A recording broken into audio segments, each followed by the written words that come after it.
Spore. Spore is oral te sien, uitgetrap, in die sand verstap.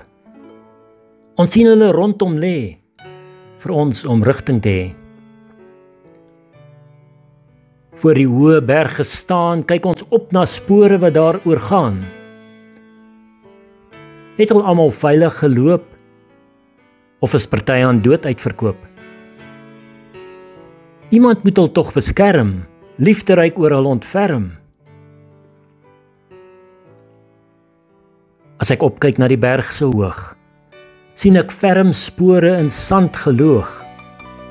Spore van iemand sterker as ek wat die berg se hoogste punt betrek. Dis spore wat nie in die wind waai, of hoop vir die berg verdraai. Spore wat sê ons sal veilig loop, want ons is in God se voetspore gedoop. Ons kan self die berg bewandel, want God is ons herder wat groen by velde ontsluit en waters van rus beskik. Hy is die spoorsnyer wat die pad vir ons weier laat oop lê, dat ons daar sal kom, al laat die lewe ons soms stikkend stom.